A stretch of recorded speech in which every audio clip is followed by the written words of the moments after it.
It is a piece of pale ivory linen with various slightly darker markings. Is it really the image of Jesus Christ moments after his crucifixion, as many believe? Are the stains really his blood? Well-publicized carbon dating tests say no. Rather, that this 14-foot length of cloth is a very clever medieval forgery.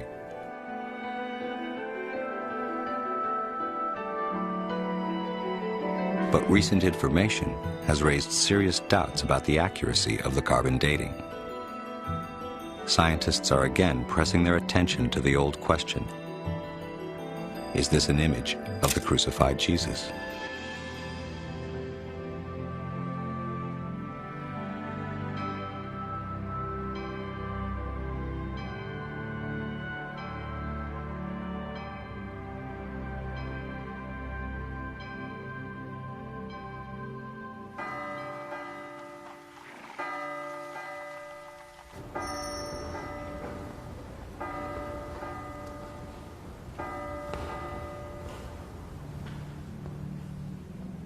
Since the 1400s, the shroud has been taken out of its silver box many times, draped over balconies for royal weddings, and stared at in wonder by countless pilgrims.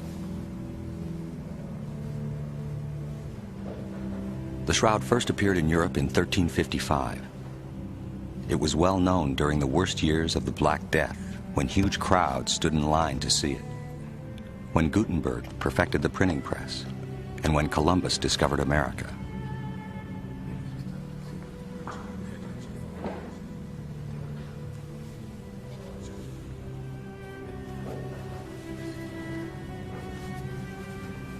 In an age short on scientific tools, in which forgeries were commonplace, the question of the shroud's authenticity could not really be resolved. The public generally assumed the shroud was authentic, but the debate between science and religion was just getting underway. In 1898, the Church permitted examination of the cloth by the impersonal eye of a rather new invention, the camera.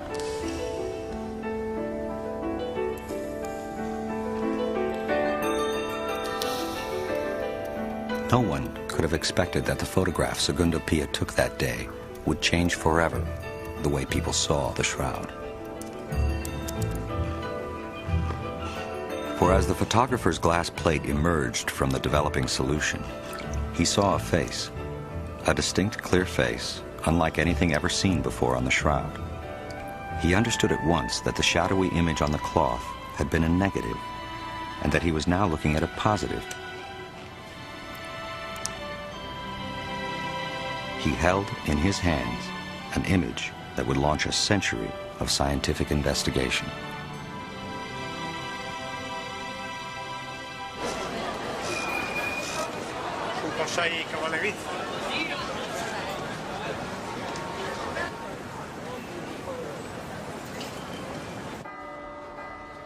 A 100 years after that first photograph was taken, the city of Turin prepares for another public display of the cloth. In that time, it has become the most studied artifact in human history. A new high-tech home is being prepared for the shroud. A hermetically sealed case of aluminum and glass from which the air is pumped out and the inert gas argon pumped in. When the shroud is placed in here, it will never be rolled up or casually handled again.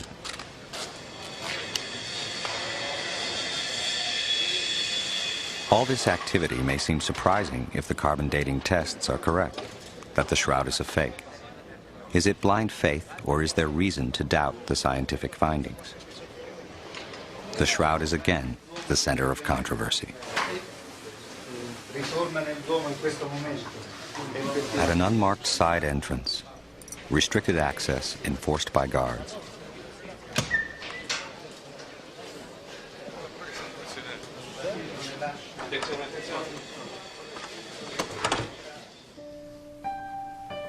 unseen by the public and documented only by a single camera, a Swiss textile expert carefully stitches it to a new backing cloth, inch by inch.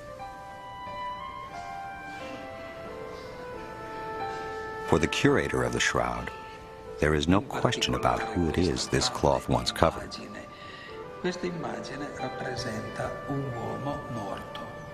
This image represents a man who died from the torture of crucifixion. On the Shroud of Turin, there are 3 types of markings. The most obvious marks are scorches from a fire that almost destroyed the shroud in the Middle Ages. Then there is the anatomically correct image of a man, front view and back. And third, what appear to be bloodstains. The bloodstains match biblical descriptions about the torture and crucifixion of Jesus. The beating, the crown of thorns, the spear wound. But is the blood really blood? And how did the image get onto the cloth in the first place? The persistent mystery surrounding these questions has challenged scientists for generations. Students at this college in Glendale, California, get a special glimpse into the ongoing debate about the shroud. Their professor, Angelo Montante, uses the shroud as a teaching tool. This is one of the most amazing cultural artifacts that we find in the history of Western civilization. Clues can be drawn out of it that gives us a perspective on the past. The Bible does not give us details dealing with the crucifixion of Jesus of Nazareth. But let me call your attention to this spot right here, where there was bloodshed. If classical paintings were correct, he should have been nailed through the palm. But he wasn't. He was nailed through the wrist. And there has to be a reason for that. And we know what the reason is because of some research done by a French physician. Years ago, a French surgeon experimenting with cadavers was able to determine that the palm cannot maintain the weight of a human being. It has to be through the mesocarpal region of the wrist. Something else is important in this regard.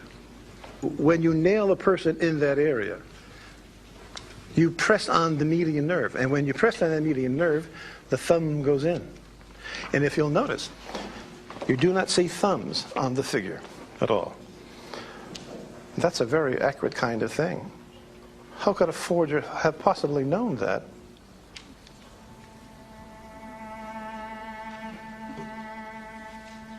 Here we have another enhanced image of the shroud. This darkened matter represents blood. Here, more blood on the arms. And then the whole torso is bleeding.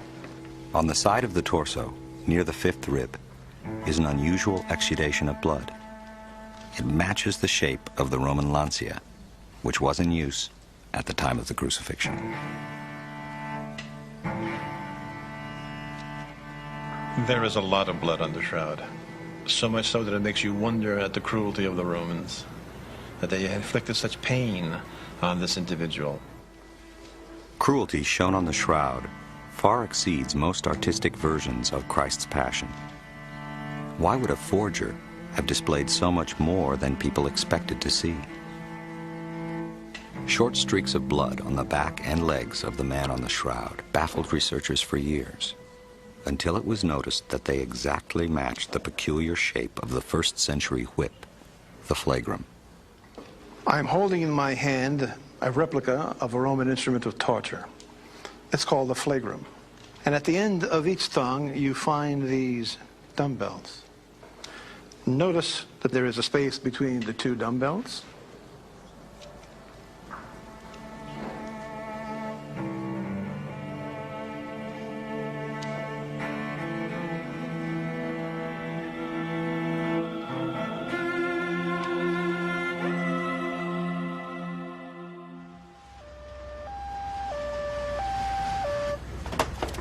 Even modern medicine would probably not have been able to prevent this death.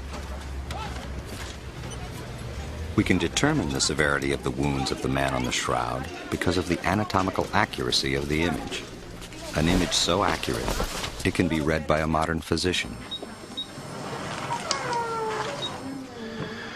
This is a quarter-size negative of a picture of the shroud, and it appears to be a middle-aged male.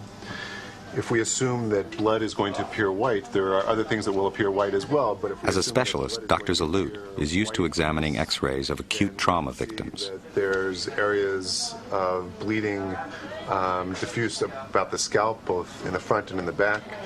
There's areas in the chest, again in the front and in the back, that look as if there's been bleeding. You can see that there's been an injury to the left wrist. You can't see the right wrist because the left hand covers the right wrist, but there appears to be an area of injury to the left wrist with blood on both forearms. The posterior portion of both legs and the buttocks are covered with blood as well. In both ankles, there appears to have been some bleeding as well. It's impossible to say what the cause of death was, although there's multiple areas of injury, any one of which could have been fatal. The specific wounds are consistent with only one cause of death: crucifixion.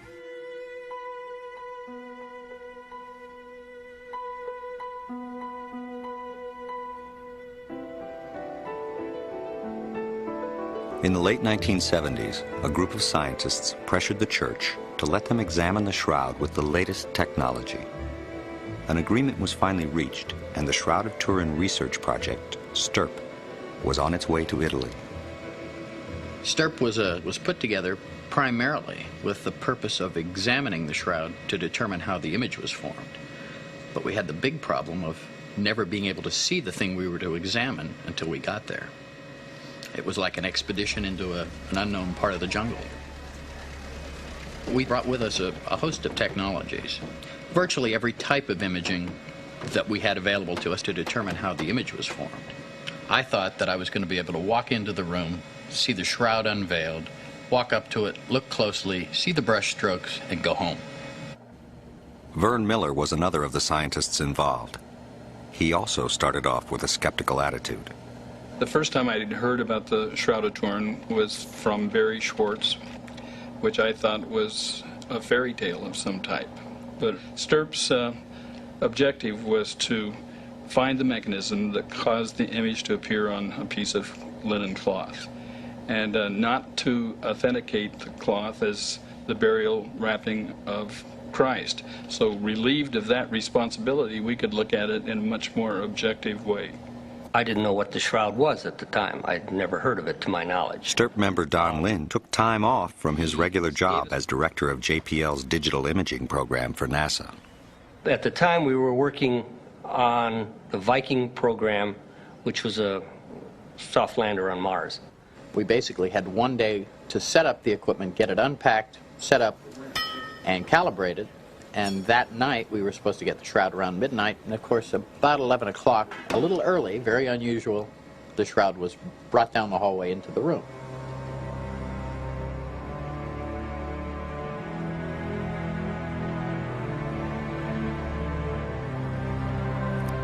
One of the first experiments that was done on the shroud was to separate the cloth from its backing cloth in a small area, about 4 inches. That allowed us the first look at the backside or the underside of the Shroud of Turin in 400 years, and this image is the precise moment that they took their first peek at the back of the shroud.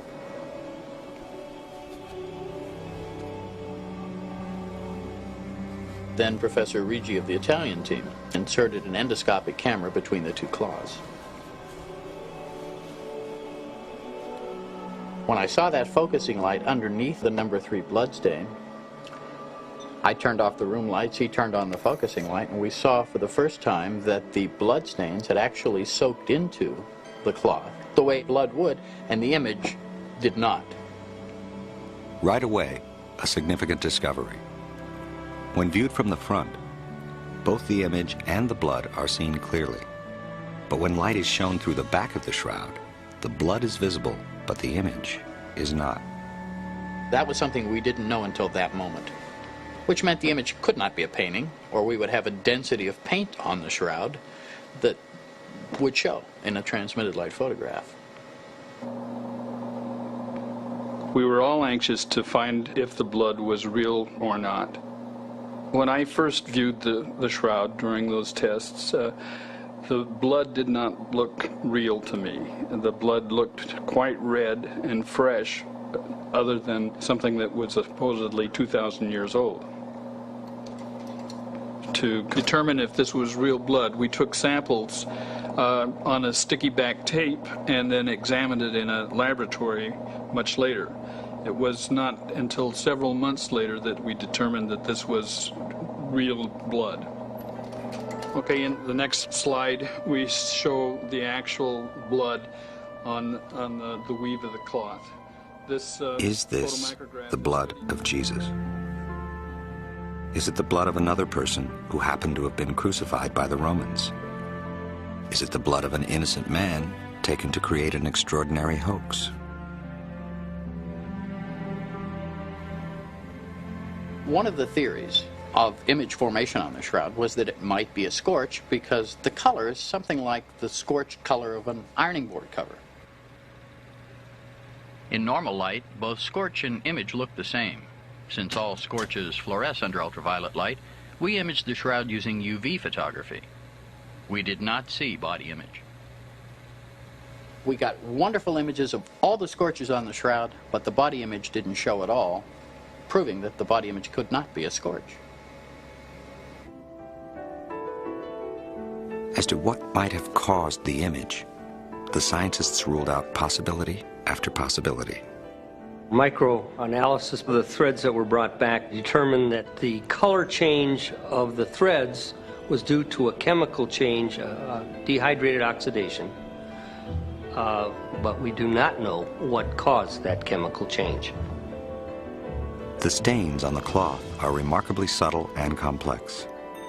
One fiber will be discolored, while an adjacent one is not.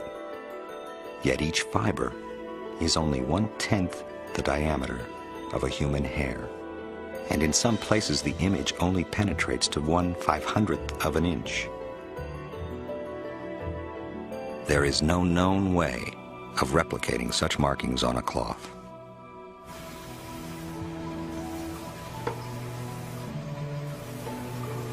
Most experts are now convinced that the image was not painted. In the search to understand how it was created, scientists placed it under a machine called the VP8 image analyzer, a unique device used by NASA to interpret photographs from space. If we place a perfectly normal young man's picture under the VP8, any two-dimensional image, such as a photograph or a painting, will not be read properly. The shape of the original object will appear distorted.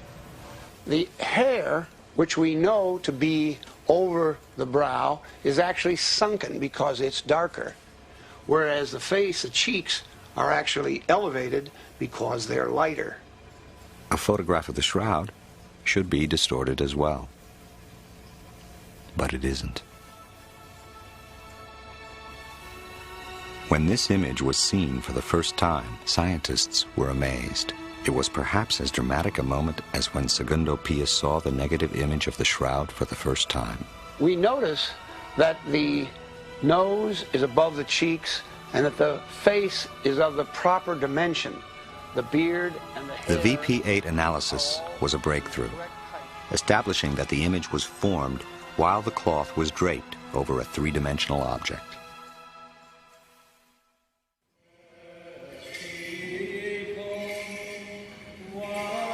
In the Eastern Orthodox tradition, on Good Friday, to mark the day Jesus died, a woven tapestry is brought out, carried as if being taken from a tomb.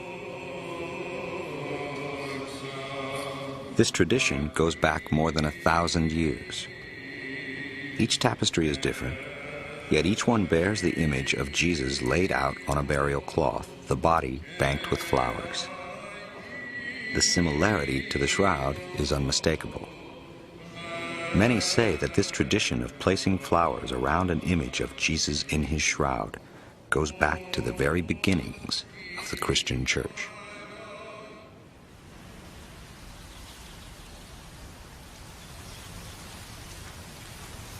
In recent years, subtle images of flowers have been discovered on the shroud itself.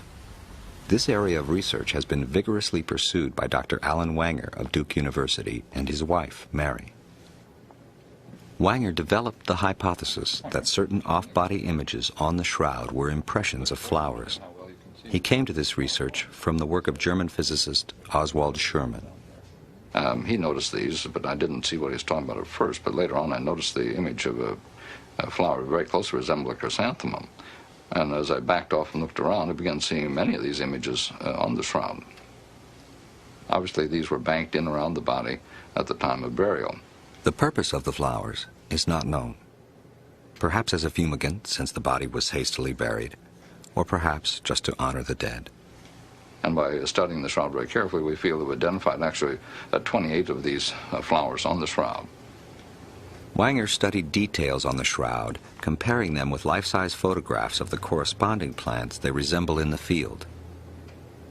In addition, we were able to determine the flowering time of these, and all of these flowers bloom in either March or April, which indicate that this was the time of Passover, the time of crucifixion.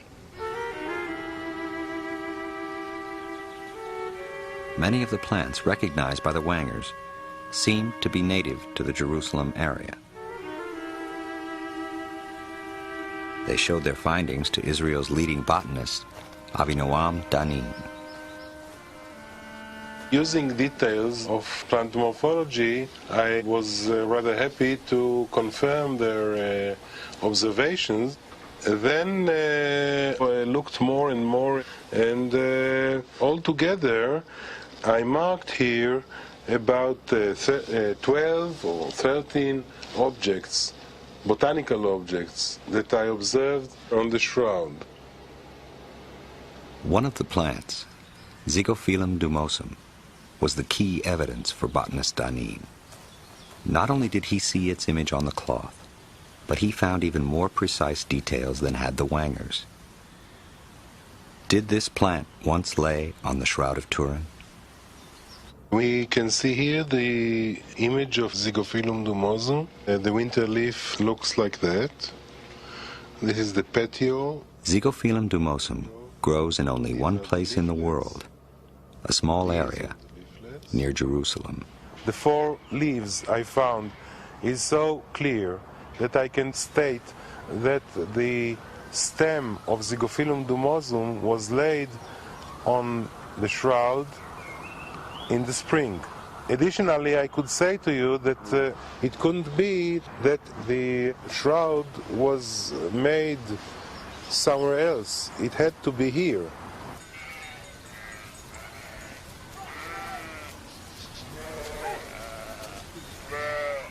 If there were flowers around the body, there would also be pollen.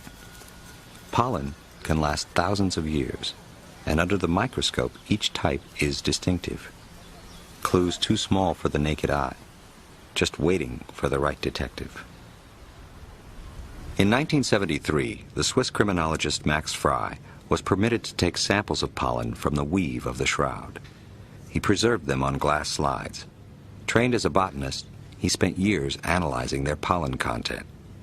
He died before he could finish and publish his conclusions, but others have taken up the work. Using state-of-the-art technology, they can exactly identify each pollen grain and match it back to the plant. Uri Baruch is Israel's leading pollen expert. Working with Dr. Danin, he calculates the type and frequency of pollen on Frey's slides. In the back of my mind that there are also canopods that have the same pollen type. And we haven't met this one before. It's the first instance of this pollen type. The goal is to determine exactly which plants surrounded the body and which were the most prevalent. Of the 58 pollen types identified so far, 28 of the plants exist only in the Middle East. Proof that the cloth spent part of its history there. Many are still part of the lives of the people of the region, like Phagonia mollis. The leaves of Phagonia mollis are used by the Bedouin in southern Sinai to heal superficial wounds. They take the green stems and leaves and burn it. The powdered ash is used to put on the wound. They call it uraga.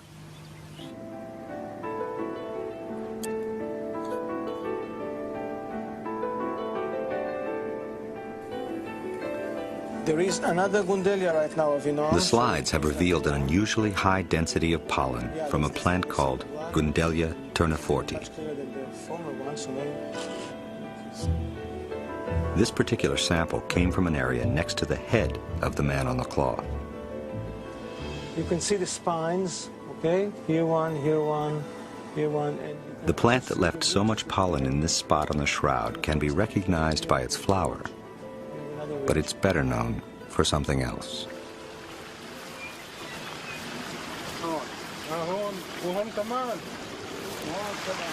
I have to use my knife because it's a highly spiny plant.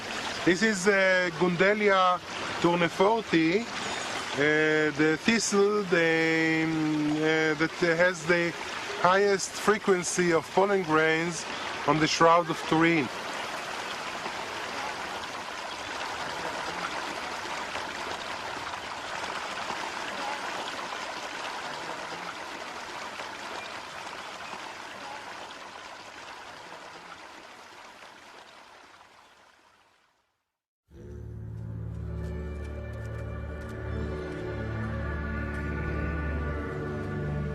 In this Greek Orthodox monastery, deep in the Sinai desert, is a very special painting of Jesus Christ, known as the Pantocrator. Many researchers are convinced that it was painted while looking at the shroud. It was painted in the 6th century. We see on the icon that the eyes have a very large staring appearance, but if we rotate to the shroud, we see that the eyes on the shroud have the appearance of being wide and staring and a little off-center. We notice Dr. Wanger has perfected a polarized light technique for comparing shroud images with other images, like the Pantocrator. And as I rotate the filter looking at these two images on the screen, one image will fade into the other. We do this for exacting comparisons. On the icon, we can notice what appears to be a tear trickling down the cheek at this point. But if we rotate to the shroud, we actually find that there's a little stain, possibly blood stain, running down the same place. If we drop down to the tip of the nose on the icon and then shift to the shroud, we notice the configuration of the nose is quite exacting. Looking down at the lips on the icon, we see that there are apparently chapped lips here. But if we look at the detail on the shroud, we notice that all of those marks are visible on the shroud.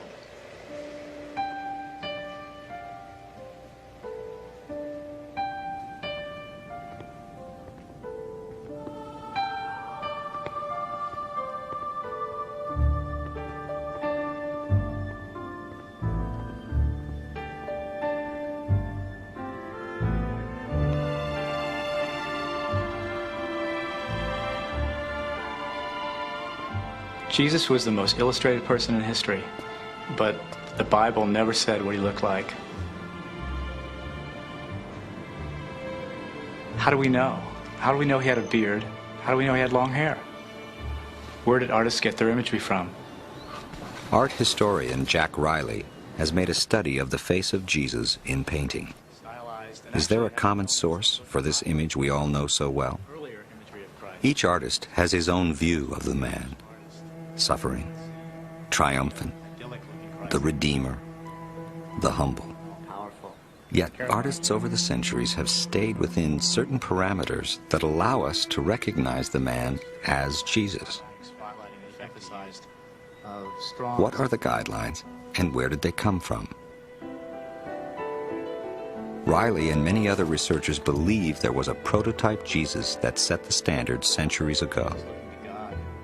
The search for that prototype has taken researchers back to the first centuries following Jesus' death.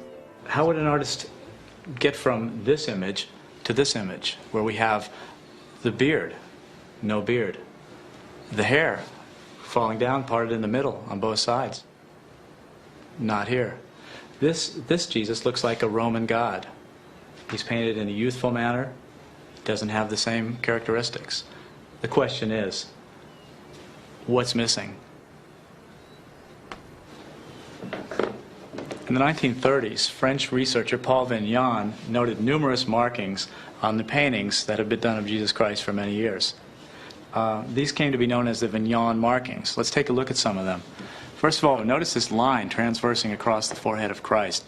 And look at this, a geometric three-sided square on the bridge of the nose. Also, another triangle right here on the nose, an elongated nose that is indicative of numerous paintings of Christ from the period. Scholars have identified the owl-like eyes, the elongated nose, and the rest of Vignon's markings on the shroud. Was the shroud the model in the first place? Here we have some reproductions of some 11th and 12th century paintings in which you'll notice these geometric markings. First of all, right here between the nose, you see that strange geometric U-shaped three-sided square. The owl-like eyes. The elongated nose is a characteristic. Notice the two long strands of hair hanging down on the forehead. On all four of these images, all four, you see the wisps of hair. Not one strand, but you actually have two strands of hair. All of these markings, all of these congruent points lead me to believe that something influenced these artists.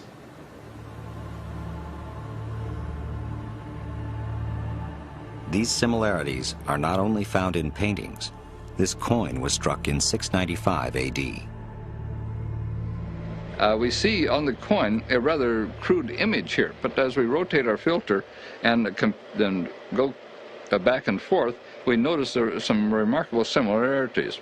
For instance, if we look on the coin, we notice these large clefts off the side of the face here, but if we go to the shroud, we see exactly the same cleft.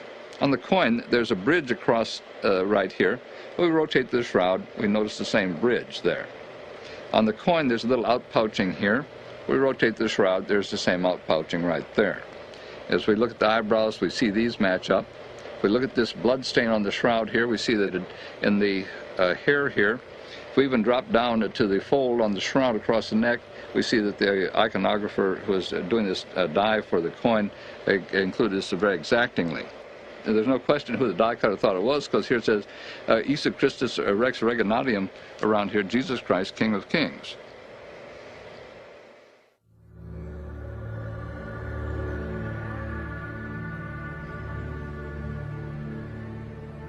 If the shroud is the burial cloth of Jesus, then it began its journey here, where Jesus died. In the modern city of Jerusalem, the past is still alive. Many of the customs still reflect the ancient world. Does the burial of the man on the shroud fit with ancient Jewish culture?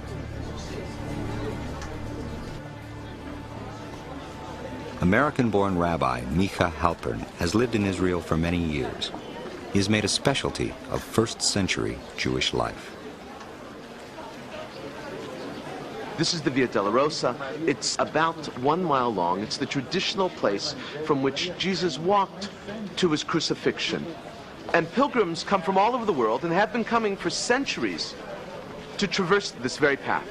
20 shekel book. Anybody want something? $4. Jerusalem at the time was a Jewish city, and as a result, Jesus would have been buried in the context of Jewish law. Shroud scholars believe that the burial of Jesus, though hasty, was performed in accordance with Jewish custom. The Jewish Bible relates that one should remember the Sabbath day to keep it holy. On Friday afternoon, people are running and hustling and bustling in order to finish their chores before the Sabbath enters. So too was the case 2,000 years ago. Jesus was taken down from the cross on Friday in order to speedily inter him before the Sabbath day, because nothing can be done on Sabbath. No work, only rest.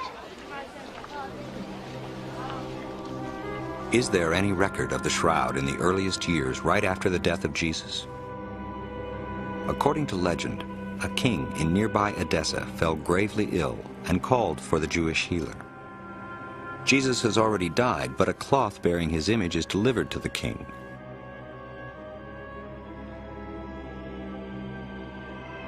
King Abgar is immediately healed, and the miraculous cloth becomes known as the Mandylion. The Mandylion is venerated throughout the Middle East as the image of Christ, and the city of Edessa becomes a center for Christianity. Mandylion is a word that means little towel. On this little towel was the face of Jesus, painted on a stylized background and usually shown framed. If the Mandylion was the shroud, why did it show only the face? It was then known only as a face cloth, but Ian Wilson, the English historian, says, there's a key word in ancient documents, tetradiplon, which means doubled in four. If you double the shroud in four, you end up with a little rectangle with a face in the middle. Could the cloth of Edessa be the shroud folded to reveal only the face? The shroud is its own best map to the past. You start with one clue, and it leads to another. Call volunteers, please. In 1978, the STURP team discovered a number of folds on the shroud. But of those, 8 were prominent. And what we're going to do now is replicate that folding of the shroud. The breaking light photographs proved, yes, there are 8 folds in the shroud. Of course, photography can't tell us when they were made, but it does show that at least at one time in its existence, that shroud was folded in 8. So there would have been a rectangle with the face sitting in the middle of the rectangle.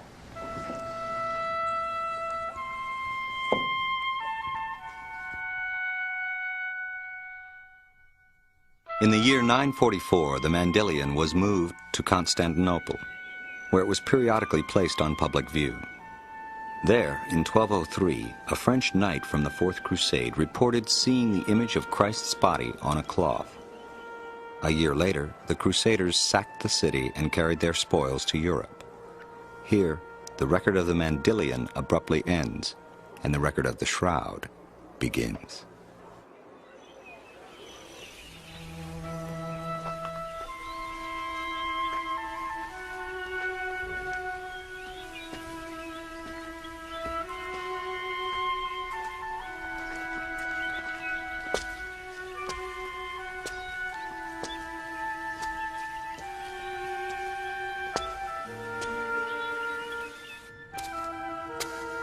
This is a cave just outside of Jerusalem, which is probably very similar to the type of cave where Jesus himself was buried.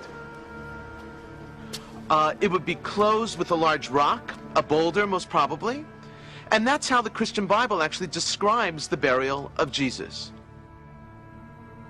When the STURP team examined the underside of the shroud, they found that some pollen grains could not be identified because they were coated with a mineral. This mineral was subsequently analyzed and traced. And investigating the mineral, they discovered that it was a limestone of sorts. A limestone very, very rare and indigenous to an area outside of Jerusalem. The shroud is covered with blood. So the question would be, why wasn't the body of Jesus properly washed the way in which traditional burial requires in Jewish law? So the answer would be that when there's a tremendous amount of bleeding, one doesn't purify the body with water for fear that one would wash off all of that blood. That blood has to be buried with the body itself.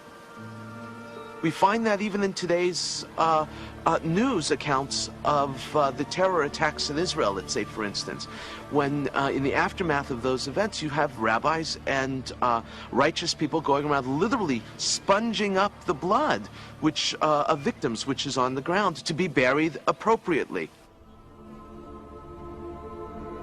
According to the Christian Bible, there were 2 cloths found in the tomb, the shroud and another cloth. The second was believed to have covered the face of Jesus just after he was taken down from the cross. Simon Peter saw the cloth lying there on the ground, and also the cloth that had been over his head. This was not with the linen cloth, but rolled up in a place by itself. This cloth, called the Sudarium, is found today in Oviedo in northern Spain. Jorge Rodriguez is a member of Spain's Shroud Study Center, and Mark Goosen has written a recent book about the Sudarium and its relationship to the shroud.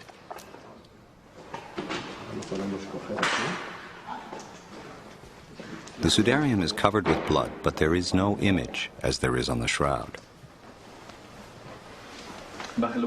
It is believed that this cloth was removed from the face before the body was wrapped in the shroud. The cloth was running away from danger. It was always just ahead of the invaders, just escaping, always going further north to the safer places. And this is where it stayed. This was the safest place in Spain during the Moorish invasion. It began its journey out of Jerusalem in the year 614 to escape an advancing Persian army. First taken to Alexandria, it was repeatedly moved westward along the African coast until it reached Toledo in Christian Spain. When the Moorish invasion of Spain began in 711, the Sudarium was rushed further north into the mountains and hidden in a cave.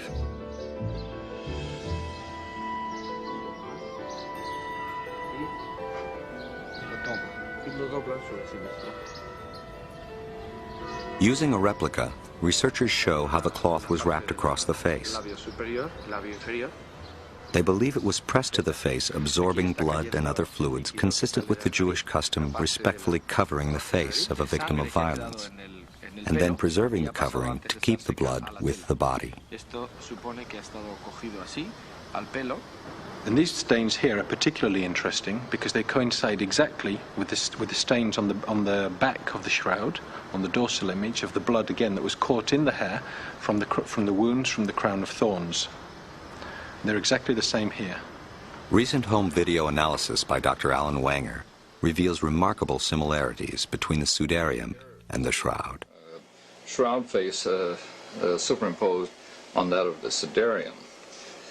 Bloodstains as the most marked one, and one of the easier reference is this blood stain right here. Dropping down to the area on the nose, as we see congruence down here, and as we shift into the hair here, we can see again congruences of these blood stains. The blood type on the cloth of Oviedo has been found to be type AB. This is the same blood type found on the shroud. We know for a fact that the Sudarium has been in Spain since the 7th century. This in itself undercuts the shroud's carbon dating by at least 600 years. The Book of Testament, which is here in the cathedral, takes the Sudarium even further back, and we believe that it takes it all the way back to the 1st century, that it was one of the burial cloths of Christ, or used just before the burial.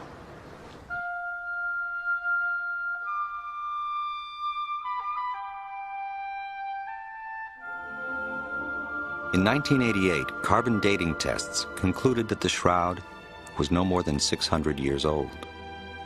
This seemed to put an end to scientific inquiry into the cloth.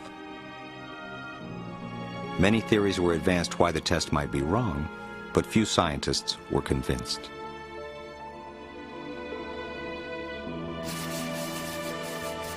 Then, microbiologist Dr. Garza Valdez announced a significant discovery: a coating he found on ancient cloth fibers caused by bacteria, which can distort carbon dating.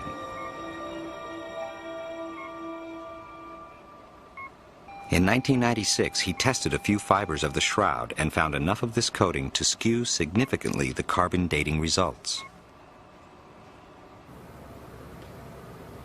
Physicist Dr. Harry Gove is the inventor of the modern technique for carbon dating.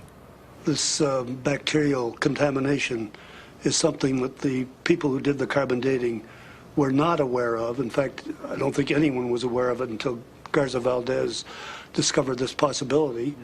Even if they had been aware of it, the cleaning procedure that they used would not have taken care of it. So there was no way that they could have made an absolutely unequivocal date of the shroud material. With the results of the carbon dating now in question, scientists are already at work finding a way to separate the bioplastic coating from the original linen. When the procedure for separating the cellulose from the bioplastic coating is well established, then I think we would be prepared to offer to do another carbon date on the shroud. Whether the offer would be accepted is not at all clear.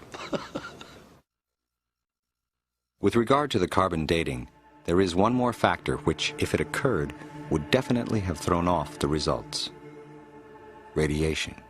If what I am told by physicists is correct, it's a projected image. And in other words, it's almost as though the body were floating in the middle of the cloth, and all of the projection comes off at right angles to the body. This image is directly collimated from the body. That is, it's parallel to gravity. This is so unique that it has to be explained as a radiation phenomena. And as we rotate back, Radiation may be the only way to explain recent findings that the image is like an X-ray, revealing internal structures of the body. we are seeing the bones, the metacarpals, here. Even more striking, as we shift up to the wrist area and rotate back and forth, looking here, we can identify the individual wrist bones on the Shroud of Turin. We see skeletal features in the depth of the body consistent with some type of X-radiation. And so we feel that the image, other than the direct contact from blood and so forth, is basically formed by this remarkable and unique situation of radiation. Superimposing a skull over the face of the shroud reveals internal structures with remarkable clarity. We can see that we are seeing the images of teeth here. As we shift back and forth, we can see on the shroud, here are the teeth, roots and all. And what is the source of the radiation? Some researchers feel they have the answer to that one too. I believe this image is on the cloth because of the transformation that occurred during the resurrection. The body transferred from one medium to another, and in so doing, it left a recoil. And it's just such a recoil of particles radiating from the body that marked the image on the shroud. That's why we get the three-dimensional effect and other things. What does that? I don't know. Let alone, how do you get that kind of energy out of a corpse?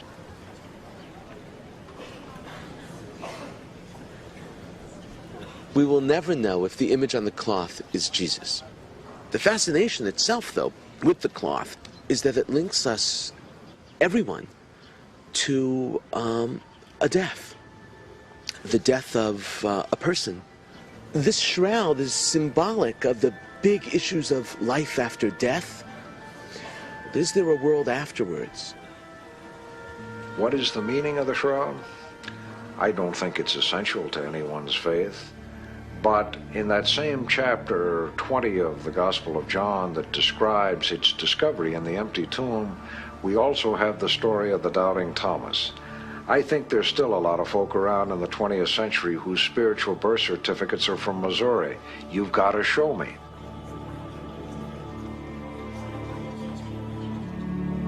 What kept my attention over all these years is the sheer mystery of it. I feel that there are clues on the shroud that have not been revealed yet, or have not been made evident and clear to people, that will tell the story of the shroud and how it came to be. I knew people were going to ask me whether I had any great religious experiences or anything like that. So I sat down about 3 o'clock in the morning, and very quiet, there weren't anybody around, and looked at the shroud and said, okay, how do you feel? What do you feel? No, I had no great religious experience. I didn't, But the one thing that kept really sinking into my mind was looking at the face as opposed to the body. The face has a very serene, peaceful look. And the body is terribly beat up. The two just don't go together.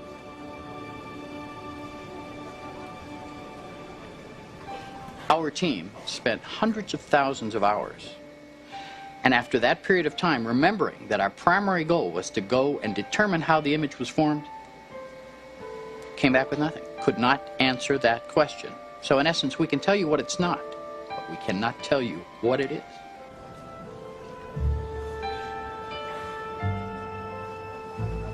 Theology should not be in conflict with technology.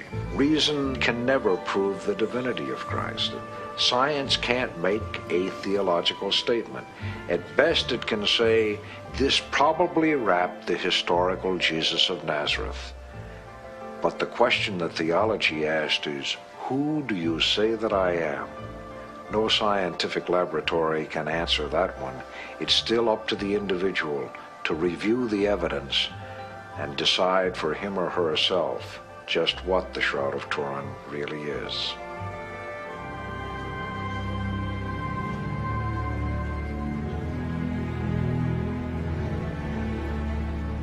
The Shroud of Turin has made a greater impression on my life than anything else. It's kept my total attention for over 20 years. I'm not through with it at this time. I expect that it'll be the major focus of my attention the rest of my life.